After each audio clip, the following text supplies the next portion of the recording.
On screen అంటే మేము ఇంట్లో బాగా రోజు అంటే చిన్నప్పటి నుంచి ఇంట్లో ఆయనతో పాటే పెరిగి అంత అలా వచ్చాం కాబట్టి నాకు ఆన్ స్క్రీన్ చూసినప్పుడు ఏదైతే జనాలు ఎంత ఎక్సైట్ అవుతారో నాకు అంత ఎక్సైట్మెంట్ రాదు.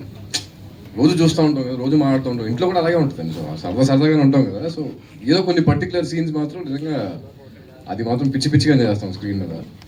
బట్ అంటే మోర్ దెన్ ఇది ఫాదర్ సన్ కంటే కూడా ఇద్దరం ఫ్రెండ్స్ లాగే ఉంటాం అండి. ఏంటి ఆయన చెప్పినట్టు డెసిషన్ మేకింగ్ అనేది ఎప్పుడు మాకే వదిలేసేవారు. గుడ్ ఆర్ బ్యాడ్ నువ్వే నేర్చుకో, నువ్వు డెసిషన్ తీసుకున్నావు కదా, తీసుకో, వెళ్ళిపో. దానిలో నువ్వు ఏదైతే ఫేస్ చేస్తున్నావో అది నీ ఇష్టం, నీ కాల్ అని అంటే పెంచారు కాబట్టి ఆ మైండ్ సెట్ అలాగే వచ్చిందండి. సో అదే ఆన్ స్క్రీన్ చూసినప్పుడు అయితే మా ఎక్సైట్మెంట్ వేరే ఉంటుందండి.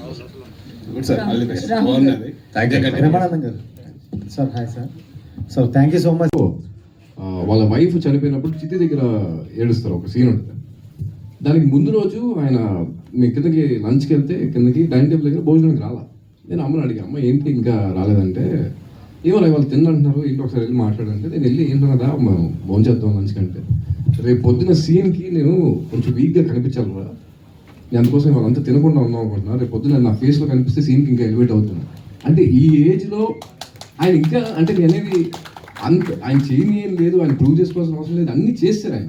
బట్ స్టిల్ ఆ జీల్ ఉంది చూసారా, ఈ ఏజ్ వచ్చాక కూడా ఆ సీన్ అలా పర్ఫామ్ చేయాలని చెప్పి ఆయన అలా అంటే తినకుండా ఉండి ఆ ఫేస్లో అది కనిపిస్తుంది.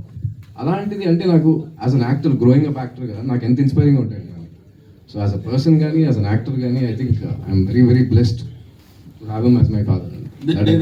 నేను ఇందాక చెప్తాను, అసలు ఈ ఆన్సర్ కాదు సార్.